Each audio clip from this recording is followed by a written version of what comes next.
Therefore God gave them over in the simple desires of their hearts to sexual impurities for the degrading of their bodies with one another. They exchanged the truth of God for a lie and worshiped and served, watch this, created things rather than the Creator, who is forever praised. Amen. It says, because of this, God gave them over to shameful lust. Now, before I go to this verse, I want you to listen to this word. God gave me. I remember a few years ago, I wrote this song, You Are God and God Alone. And the Lord told me, He said, I don't want you watching American Idol. And I said, yes, Lord. Now, I was worshiping the Lord on piano, and as I was worshiping Him, He said, I don't want you watching American Idol. I said, yes. I immediately obeyed. And He gave me the lyrics to the song. In the song, the lyric says, living in a world that's filled with idols. Hearts have gone astray by created things. They even made a man into an idol. But you are Creator and Lord of everything. You are God and God alone. And so verse 26 says, because of this, God gave them over to shameful lust. Even their women exchanged natural relations for unnatural ones. In the same way, the men also abandoned their natural relations with women and were inflamed with lust for one another. Men committed indecent acts with other men and received in themselves the due penalty for their perversion. You see, Scripture is telling you that because they did not acknowledge God and worship Him as Creator, that they were given over to these things. See? Now, it says, furthermore, since they did not think it worthwhile to retain the knowledge of God, He gave them over to a depraved mind to do what ought not to be done. They have become filled with every kind of wickedness, evil, greed, and depravity. They are full of envy, murder, strife, deceit, and malice. They are gossips, slanderers, God-haters, insolent, arrogant, and boastful. They invent ways of doing evil. They disobey their parents. Wow. They are senseless, faithless. They have no faith. Jesus asked His disciples, He said, how is it that you have no faith? You've been with me all this time and you have no faith. Because you see, the Bible says that faith comes by hearing, and hearing by the word of God. And so the Bible says when you hear the gospel of the kingdom, Satan comes immediately to snatch the word that is sown in your heart.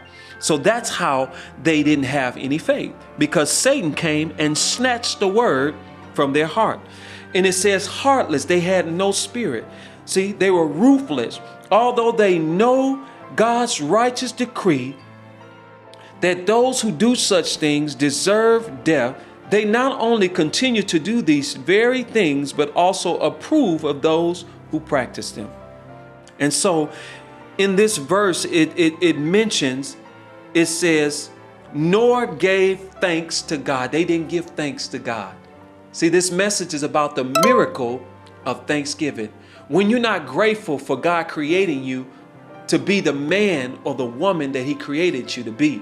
See, everybody don't have parents. You see, you have parents and they love you, but you choose to disobey them. See? So when you're not filled with gratitude and thanksgiving, see, the only other choice is what? What does it say?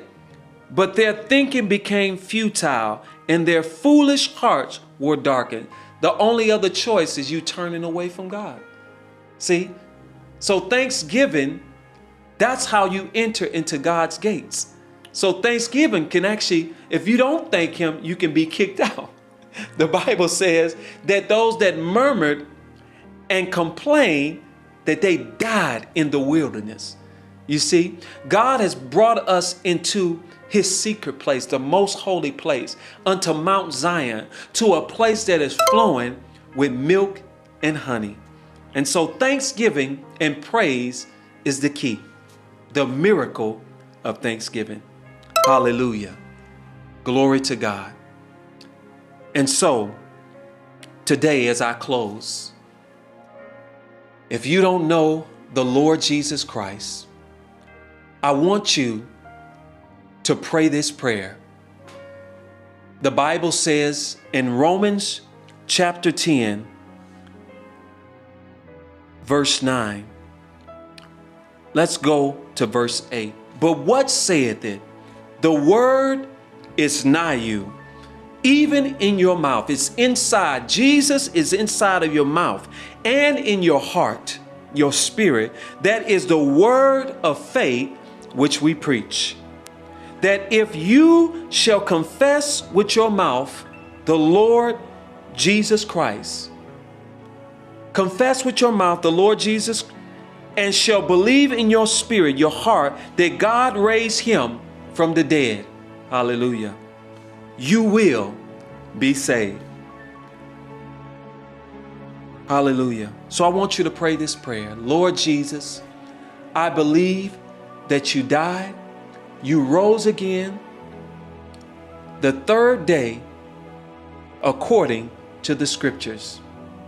Come into my heart. Be my Lord. Be my Savior. Translate me out of darkness into your marvelous light. In Jesus' mighty name, I pray. Amen. And so this is Prince David Java, and I'm signing out. Thank you for listening. God bless you. Don't forget to like, share, and follow for more videos like this.